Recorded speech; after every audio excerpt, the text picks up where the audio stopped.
Hey Purpose Peeps, this is Dina, your sister in Purpose, and I want to take some time to unbundle some of the things that I mentioned in my welcome. So we talked about how we shared in common just these big questions that we were asking individually in small, intimate groups where it was okay for us to be vulnerable and ask those type of questions. And it would be accepting and safe for us to do so, and how we're transitioning to more of a knowing where we're taking inspired action and we're connecting at deep levels with our purpose and our divine spark. So one of the first things that was mentioned was being non-negotiable about the fact that we have purpose. Being non-negotiable. So by non-negotiable, I mean unswayed. It's no more of a question of, do I have a purpose? Is that real? Should I be contemplating that? Is that real, or is that just the next thing? Is that a next buzzword? At this point, we know that that's real. We know that it's real for us individually and not real for somebody else, and we can champion someone else and we can cheer someone else on, but it's not really real for us. So we're beyond that. So we're unshakable in our knowledge of that. And so what happens is that there's, in my experience, a light didn't come on and say, Dina, this is it. What happened is that I kept hitting frustration, but when I hit frustration, I came back with a clap back that said, okay, but I have one. So this isn't my way to connect with that. It has to be something else, which led to a continual surrendering of, I'm open to, thank you so much for depositing purpose in me. I am open to connecting with it in a powerful way. I am open to the process. I'm ready. I'm ready. I'm available. And I thank you. And just to keep doing that and keep doing that until I had a knowing that something was happening, even though I couldn't see it. Someone call that faith. I had faith that I would connect to my purpose. I didn't have to utter that at a point anymore. And I can't tell you the time frame or what have you. I can say that I read some things. I kind of prepared myself as any student would. So if you know you're studying purpose, you can go and you can find some things about purpose. And it may not be the thing that sets off your divine spark, but I think that it prepares you. It kind of opens you to the process. So if you're a person who had been meeting with the frustration and had been attempting to uncover this for yourself, by yourself, and just wasn't quite happening, okay, I propose to you that it could just be a timing. It could just be a timing, and to stay in surrender and stay available. Now, what happened for me is that I got a divine download, and my divine download came where I just had a sense of knowing that said, look up the words purpose and economy. So at the time, I had a daily practice where anything that was purpose-oriented that seemed to connect with me, I had created different groups and different social media platforms so that, my line would only be, and I prioritize them so that that's all I would see. Things that fed my purpose.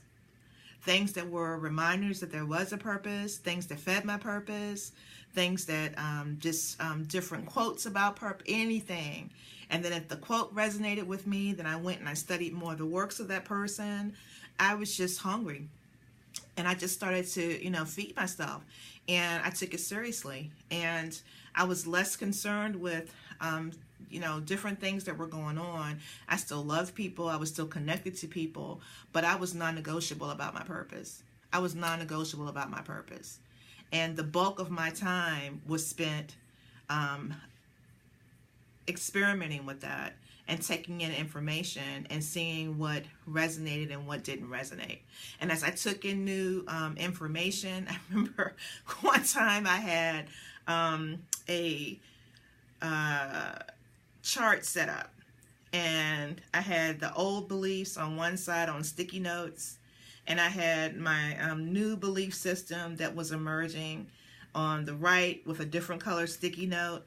And then at a point it just got so covered, and then my stuff was falling off, and it was just crazy. And then I just said, you know what, I just surrender.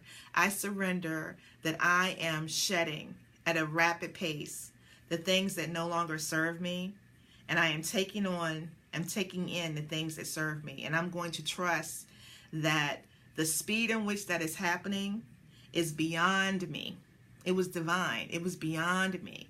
And I was actually slowing down the process, trying to make it fit.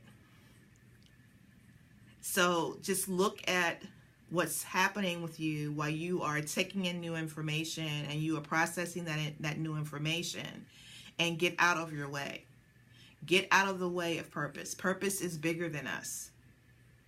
It's bigger than us.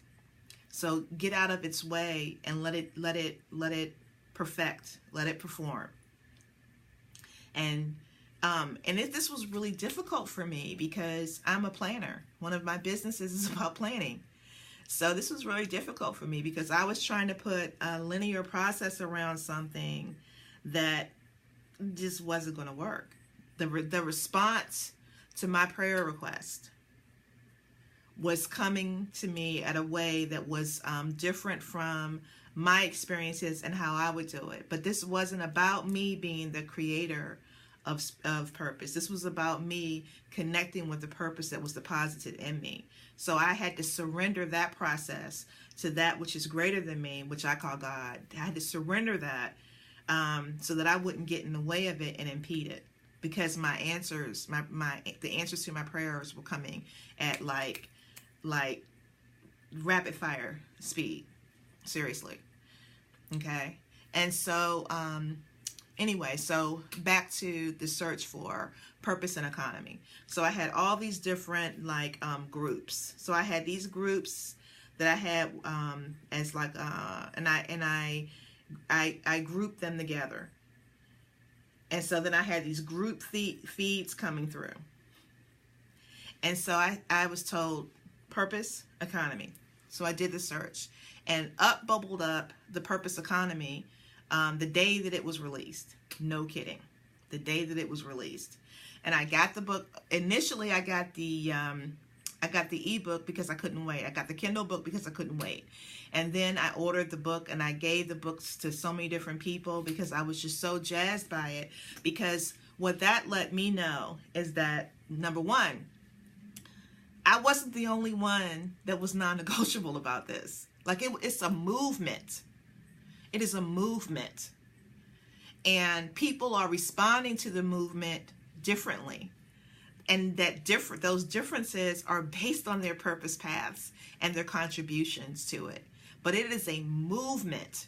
So there are companies that are looking at themselves from the vantage point of purpose, not just vision and mission, but purpose. They are looking at when they expand their businesses globally, when they expand their businesses nationally, what footprint are they leaving for that local community by being there? How do they make the local community better just by being there? And that is beyond the vision. That is beyond the mission. Because I can do the vision and the mission, but is that community better off because my business, my employees, my footprint, my being, my essence was there? And how am I helping that local community? And so there are businesses that are thinking about that. There are businesses that are thinking about purpose from a very different standpoint than traditional business planning. And it's fascinating. And they're creating spaces for employees to contemplate purpose as well. The company now, 3 or 4 years later, they're certifying people in purpose programs. and certifying purpose practitioners within large-scale organizations that are putting forth huge transformative purpose programs within the organization in support of its employees as a core value. So it's a huge shift. So now take it back. Let's bring it back home to what does that do for me? So that did not tell me, Dina, this is your purpose. What it did was it validated my experience tremendously. And at the time, they had a purpose questionnaire, and you can go through it, and it will give you these elements about your purpose and just how you choose to work and what environments, you know, would be most meaningful for you and so forth. And I printed it for a long time, and I still have it. I wish I had it in front of me right now. Maybe I'll take a picture and post it below later. But it gave me clues.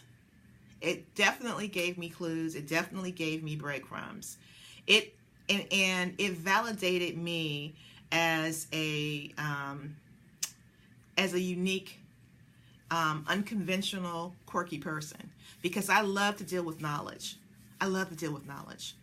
I have books upon books upon books. I love having my nightstands in my bedroom filled with books. They comfort me. Just the energy from the authors of the books and just their best thinking being put forward, that comforts me. So I'm a big knowledge hound. And that's a part of my purpose path. Just taking different pieces of knowledge and putting them together in unconventional ways to innovate. That's totally a part of who I am. Totally a part of who I am. So you have all these clues, and it may not be you may not arrive initially at the source of your divine spark, but you definitely get a clue, and you can take inspired action on those clues. You can walk in more confidence based on those clues. You can bring more of yourself to bear because of the truths about yourself that you're finding. Whether it's your core truth or not, it's still something that you can take inspired action on. And it builds your muscle about your resolve for getting to the core of who you are. And so, and just being able to have that amount of clarity is pure gratitude. It's bliss. It's blissful. It's pure gratitude, a source of pure gratitude and bliss. And it's absolutely beautiful, and it will definitely carry you to your next. So I hope that supports you in your journey, and I hope that's valuable to you, and I hope you can take some of these nuggets and put them into use right now. I hope that you spend some time in contemplation in your inspired ask, your sincere ask, and you spend some time in prayer, and then spend some time in meditation to hear, in whatever form of meditation works best for you. For me, for a long time, I had a hard time silencing my mind. It was really busy, and it was pretty consistently unkind a lot. And so when I would be in the yard doing yard work, I'd get just the monotony of doing that, or the thrum or the buzzing of my equipment or whatever. I don't know, but I would get downloads a lot. I would get ahas and moments of clarity a lot. So while you're becoming non-negotiable, it's really important to have an expectation. So have a lot of faith with it. Carry around, have notebooks, paper available. I have folders in my phone so that I can voice downloads as soon as I hear them, or I can write them. I prefer to write them down, actually. But if I can't, at least I'll get them down, because something can happen and take your attention, and these are not your thoughts. They're your higher self thoughts. They're your divine download thoughts. And it's really important to capture them in the moment when they happen. You don't necessarily have to take action immediately, but capture them. And you will see themes emerge. You will see themes emerge. and it'll lead you to your next, truthfully. So, again, I hope this serves and supports you in your purpose path. So I will talk to you soon.